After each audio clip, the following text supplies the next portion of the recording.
রাগ না কইরা ওনার একটা অ্যান্সার দিলেন, দেখো ভাই, পায়খানা যদি ভেজা হয় তাহলে মিষ্টি, আর যদি শুকনা হয় তাহলে হয় তিতা। এই কথা বলার পরে করে, হুজুর আপনি খায়া দেখছেন নি?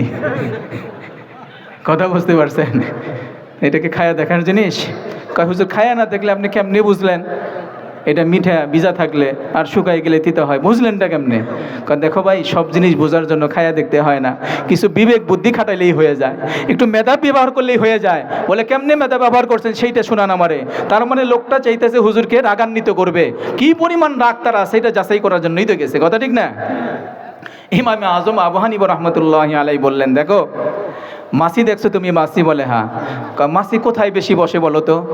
মিষ্টি জিনিস দেখলে মাছি বেশি ঘোরাফেরা করে, আম পাইকে গেছে ঘোরাফেরা করে, ফল পাকছে মাছি সেখানে ঘোরাফেরা করে, যেই ফলগুলা মোটামুটি মিষ্টি জাতীয় ওইখানে মাছি বেশি ঘোরাফেরা করে, কথা ঠিক না? আর যেই ফলের মধ্যে কি নাই, মিষ্টতা নাই, ওই ফলের কাছে মাছি যায় না। তাহলে মাছির একটা বৈশিষ্ট্য হলো মিষ্টি ফলের কাছে যাওয়া, সেখানে গিয়ে বসা, সেখান থেকে তার আহার সংগ্রহ করা। তো তুমি লক্ষ্য করলে দেখবা এই পায়খানা যখন ভিজা থাকে তখন মাছি গিয়ে বসে, কথা বলেন ঠিক কিনা? তাহলে ভিজা পায়খানার মধ্যে মাছি বসাটা এটা দালালাত করে, এটা প্রমাণ করে এর মধ্যে কিছুটা মিষ্টতা আছে। এই পায়খানা যখন শুকায়া যায় তখন মাছি আর শুকনা পায়খানার মধ্যে বসে না, তার মানে তখন তার মধ্যে আর মিষ্টতা থাকে না, তখন সেটা তিক্ত হয়ে যায়। এই জন্য বলছি ভিজা থাকলে হয় মিষ্টি আর শুকায় গেলে হয় তিক্ত, কথা ঠিক আছে নি? এবার উনি বুঝা ফেলেছেন, ও এই জন্যই তো ইমামে আজম গো, এমনি তো ইমামে আজম হয় নাই, এত পরিমাণে ধৈর্যগুণ থাকার কারণেই সে ইমামে আজম হয়েছে। ওনার শুধু ধৈর্যগুণ ছিল তাই না, ওনার মেধার তীক্ষ্ণতা আল্লাহ তাআলা এত পরিমাণে দান করছিলেন।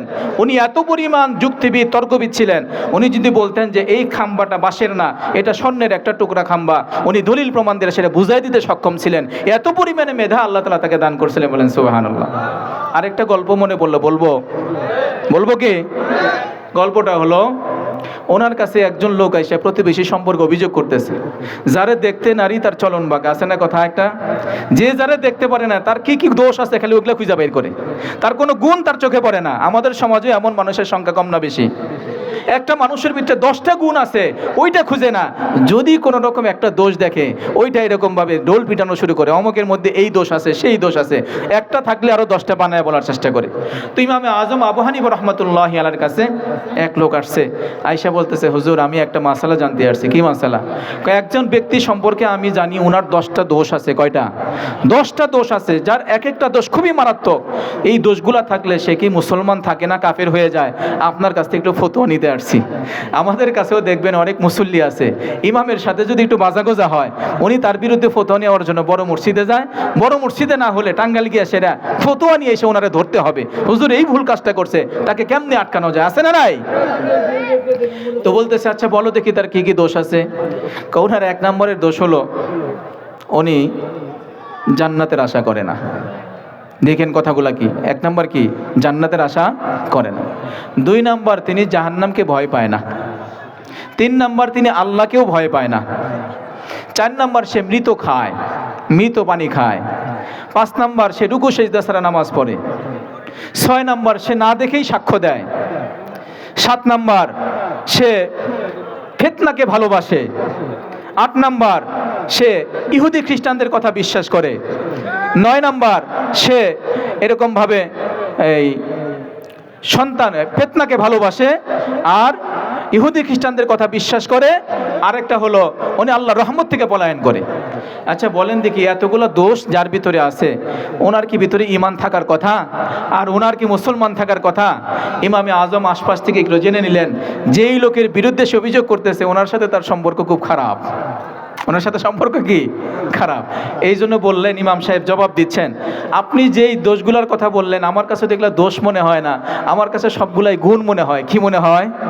গুণ মনে হয়। এতগুলা গুণ যদি তার মধ্যে থাকে তাহলে আমার বিচার বিশ্লেষণে উনি তো আল্লাহর ওলি।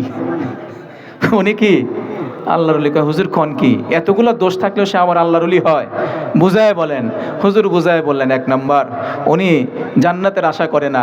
জান্নাতের আশা করবো কেন? উনি জান্নাতের মালিক রে পাওয়ার আশা করে, এই জন্য জান্নাতের আশা করার দরকার তার নাই। বলেন সুবহানাল্লাহ। দুই নাম্বার, উনি জাহান্নামকে ভয় পায় না, উনি জাহান্নামের মালিককে ভয় পায়। মালিককে ভয় পেলে জাহান্নামকে ভয় পাওয়ার কি দরকার আছে? কথা বলেন ঠিক কিনা? তিন নাম্বারে, উনি আল্লাহকেও ভয় পায় না। তার অর্থ হচ্ছে আল্লাহ বিচার দিবসে কারো উপরে জুলুম করবেন এরকম না, কারো অন্যায় নাই তাকে অন্যায় চাপায় দিবেন, আর কারো নেকি আছে তার নেকি তাকে দিবেন না, এরকম না। ফামান ইয়ামাল মিসকালা যাররাতিন খায়রান ইয়ারা ওয়া মান ইয়ামাল মিসকালা যাররাতিন শাররান ইয়ারা। যাররা পরিমাণ নেকি থাকলেও আল্লাহ দিবেন, যাররা পরিমাণ গুনাহ থাকলেও দিবেন। আল্লাহর থেকে বেইনসাফি হওয়ার কোনো ভয় সে করে না। বলেন সুবহানাল্লাহ। কোন মৃত খায়, এটা কেমনে করবেন? কোন মৃত মাছ খায়, মাছ তো মারা গেলেই আমরা বাজার থেকে কিনে আনি। কথা বলেন ঠিক কিনা? মৃত মাছ খাওয়া তোর গুনাহের কাজ না। কোন যদি রুকু সেজদা ছাড়া নামাজ পড়ে, নামাজের মধ্যে রুকুও করে না সেজদাও করে না, এইটা কেমনে মাইনা নেই? এইটা হলো উনি জানাজার নামাজ পড়ে, এই জন্য জানাজার নামাজে রুকুও নাই সেজদাও নাই। আপনার অসুবিধার কি আছে? কয় না, আরো কথা আছে। উনি না দেখে সাক্ষ্য দেয়, হ্যাঁ আল্লাহকে উনি দেখে নাই, ওই দুনিয়ার চোখ দ্বারা আল্লাহকে দেখা সম্ভব না, এরপরও তিনি সাক্ষ্য দেয় আল্লাহ তাআলা সৃষ্টি করেছেন, আল্লাহ স্রষ্টা, রব হিসাবে তিনি আল্লাহকে না দেখে সাক্ষ্য দেন। এটা তো ঠিকই আছে। কারো কথা আছে, উনি ফিতনাকে ভালোবাসে, ফিতনা থেকে রাসূল বাঁচার জন্য দোয়া করছেন, আর উনি ফিতনাকে ভালোবাসে। কয় হ্যাঁ, ফিতনাকে ভালোবাসে মানে আল্লাহ কোরআনে বলছেন, ইন্নামা আমওয়ালুকুম ওয়া আওলাদুকুম ফিতনা, সন্তান এবং সম্পদ তোমাদের জন্য ফিতনা, পরীক্ষার বিষয়। উনি সম্পদকেও ভালোবাসে, উনি সন্তানকেও ভালোবাসে, এই ভালোবাসা দোষের কোনো কাজ না। বলেন সুবহানাল্লাহ। উনি আল্লাহর রহমত থেকে পলায়ন করে, এটারে কেমনি বিচার করবেন আপনি? বৃষ্টি তো আল্লাহর রহমত, উনি বৃষ্টির থেকে পলায়ন করে ঘরে গিয়ে পালায়, অসুবিধার কোনো কারণ নাই। আরো একটা দোষ আছে তার, কি? উনি ইহুদি খ্রিস্টানদের কথা মাইনা চলে, বিশ্বাস করে। হ্যাঁ, ইহুদি খ্রিস্টানদের সেই কথা তিনি বিশ্বাস করেন যেই কথা আল্লাহ কোরআনে বলছেন, অকালাতিল ইয়াহুদু উযাইরুন ইবনুল্লাহ অকালাতিন নাসারাল মাসীহ ইবনুল্লাহ অকালু নাহনু আবনাউল্লাহি ওয়া হিব্বাহু। কোরআনে যেই সকল কথা আল্লাহ তাআলা উল্লেখ করছেন ইহুদিদের সম্পর্কে, সেই কথাগুলা বিশ্বাস করে। এবার বলেন দেখি তার মধ্যে দোষ কোনটা পাইলেন? আমি তো সবগুলাই গুণ দেখে। বলেন সুবহানাল্লাহ। যা হোক, বলতেছিলাম যে কথা, আমাদের মধ্যে সবরের গুণ দরকার, শুকরের গুণ দরকার। কিসের গুণ? মুসলমান বন্ধুরা আমার, সবর না থাকার কারণে আমাদের সমাজে যে সমস্যাগুলোর সৃষ্টি হচ্ছে তার মধ্যে এক নম্বর হলো ধৈর্য গুণ কম থাকার কারণে অনেক সময় মানুষ আত্মহত্যার পথ বেছে নেয়। কথা বলেন ঠিক কিনা? মানুষ আত্মহত্যা করে কখন? ধৈর্য কম থাকে যখন। যখন ধৈর্যচ্যুতি ঘটে যায় তখন কারো মাথায় গিয়ে বাড়ি দেয়, কখনো নিজের জীবনকে শেষ করে ফেলে, না হলে অন্যকে হত্যা করার জন্য প্ল্যান পরিকল্পনা করে। এটা ধৈর্য কম থাকার কারণে। কথা বলেন ঠিক কিনা? সমাজে কখনো কখনো বিবাহ বিচ্ছেদের যে ঘটনাগুলা ঘটে, এই ঘটনাগুলার 50% আরও বেশি হবে ধৈর্য গুণ কম থাকার কারণে এই ঘটে। কথা বলেন ঠিক কিনা? বিয়ে শাদী সকালে হয়, বিকেলে ভেঙে যায়, কারণটা কি? হ্যাঁ, উনি যদি মনে নিত এই কথা যে আল্লাহ আমার ভাগ্যে যেটা রাখছেন এটাই তো আমার জন্য আসছে, আমি যার উপযুক্ত, আল্লাহ আমাকে সেইখানেই নিয়ে গেছেন, এই সবরটা করলেই তো আর বিবাহ বিচ্ছেদ হয় না। কে বলেন বিবাহ বিচ্ছেদ করলেই কি পরবর্তী জীবনে খুব বেশি ভালো থাকা যায়, খুব বেশি লাভবান হওয়া যায়? বলে না। এটা আমাদের ধৈর্য গুণ না থাকার কারণে। তারাবির নামাজ আমরা 2-4 রাকাত পড়েই পিছন থেকে পলায় আসি, কোন গুণ না থাকার কারণে? বলেন কোন গুণ না থাকার কারণে? ধৈর্য গুণ না থাকার কারণে 4-5 রাকাত 8 রাকাত পড়ে আমরা পিছন থেকে সরে আসি, পিছিয়ে আসি। এই ধৈর্য গুণ না থাকার কারণে আমরা অনেক সময় অনেক কল্যাণ থেকে বঞ্চিত হই, আর শাকের না হওয়ার কারণে, শুকর গুজার বান্দা না হওয়ার কারণে আমরা অনেক সময় আল্লাহর অনেক নিয়ামত থেকে বঞ্চিত হই। কথা বলেন ঠিক কিনা? এই জন্য আমাদের সবেরও হতে হবে, আমাদেরকে শাকেরও হতে হবে। আমরা আত্মশুদ্ধি সম্পর্কে এখানে 6 নম্বরের কথাটা বলে ফেললাম। কয় নম্বর কথা বলেন? আত্মশুদ্ধি অর্জন করতে চাইলে আমাদের কি করতে হবে? অন্তরের 10টা রোগকে বের করা লাগবে, আর 10টা প্রশংসনীয় গুণকে আমাদের ভিতরে জায়গা দেওয়া লাগবে। আত্মশুদ্ধির বিষয় সম্পর্কে 7 নম্বরের কথা হলো চিকিৎসার ফর্মুলাটা কি আমাদের জানা দরকার। বাইর করবো কেমনে, ঢুকামু কেমনে, এটার পদ্ধতি লাগবে না? আপনার অসুখ হয়েছে, ওষুধ খান। ওষুধ খামু যে ওষুধ লিখে দিবে কারা? ডাক্তারের কাছে যান, ডাক্তার ওষুধ লিখবে, ওইটা ফার্মেসি থেকে নিবেন, খাবেন, সুস্থ হবেন। তা আমাদের রোগ তো আছে, এটা তো নিশ্চিত, কোনো অসুবিধা নাই। রোগে আমরা ভরপুর, কিন্তু এই রোগের ট্রিটমেন্ট আমরা কিভাবে করব? হক্কানি পীরের কাছে যাওয়া আশা করো। বলেন সুবহানাল্লাহ। কার কাছে? হক্কানি পীরের কাছে যাওয়া আসা করো। আমাদের দেশে অনেকেই পীরের কাছে যাওয়া আসা করে, তাদের রোগ সারে না, রোগ আরো বাড়ে। কথা বলেন ঠিক কিনা? রোগ সারে না, অনেক ক্ষেত্রে রোগ তাদের আরো বেড়ে যায়। কারণ কি? উনি হক্কানি পীরের কাছে যায় নাই, উনি গেছে ভণ্ড পীর সাহেবের কাছে। যেই পীরের কাছে নামাজ নাই, যেই পীরের কাছে রোজা নাই, যেই পীরের কাছে পর্দা নাই, যেই পীরের কাছে শরীয়ত নাই, যেই পীরের কাছে আল্লাহর বিধান নাই, যেই পীরের কাছে রসুলের সুন্নত নাই, ওই পীরের কাছে গেলে কি তার আত্মশুদ্ধি হবে বলেন? হ্যাঁ, আমি তো বলতে পারতেছি না।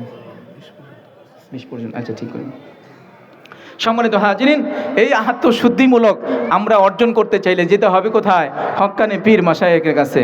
এবার আমাদের দেশে অনেকে যায়, আটরশি যায়। কোন রশি? আটরশি। কোরআনে কইছে ওয়াতাসিমু বিহাবলিল্লাহি জামিয়া, তোমরা আল্লাহর রশিকে মজবুত করে ধরো। ওনারা বহপুরে রশি খুঁজা পাইতেছে না, এই জন্য গোপালপুরে পাইতেছে না, টাঙ্গাইলে রশি খুঁজা পাইতেছে না। এই রশি খুঁজতে খুঁজতে কোন রশি পর্যন্ত গেছে? আটরশি পর্যন্ত গেছে। এই জন্য অনেক মানুষ আছে আটরশি যায় কিন্তু তার নামাজ সুন্দর হচ্ছে না। আটরশি দিকে ঘুরে এসে আপনি মসজিদে ঢুকেন, আটরশি দিকে ঘুরে এসে আপনি সুন্নতি লেবাস ধারণ করেন, আপনি হালাল হারাম মেনে চলেন, তাহলে বুঝতাম যে আপনার যাওয়া আসা কি হচ্ছে? কাজ হচ্ছে। আপনি আটরশি দিকে ঘুরে এসে ঢোল আর তবলা নিয়ে যদি বসেন, এটা তো ইসলামে আমরা খুঁজে পাই না। অনেকেই যায় পীরের কাছে, হক্কানি পীর না হওয়ার কারণে আত্মশুদ্ধির পরিবর্তে তারা আর গোমরাহে ফিরে আসে। কথা বলেন ঠিক কিনা? রাগ করলেন আপনারা? একটা মিসাল দিই তাহলে বুঝবেন। এক কৃষক মাঠে হাল চাষ করতে গেছে, হাল চাষ করতে করতে জোহরের নামাজের সময় হয়ে গেছে। এখনকার দিনে তো আর হাল চাষে তেমন সিস্টেম নাই, এখন মানুষ ডিজিটাল হয়ে গেছে, আবাদি করা লাগে না। আগের দিনের মানুষ কৃষি নির্ভর ছিল, ওনারা কৃষি কাজও করতেন, নামাজও ছাড়তেন না। ফজরের নামাজ পড়ে কাজ শুরু করতেন, জোহরের নামাজের জন্য প্রিপারেশন রাখতেন, এটা লুঙ্গি অথবা গামছা রেখে দিতেন। কথা বলেন ঠিক কিনা? তো পুত পবিত্রই ছিলেন। হঠাৎ করে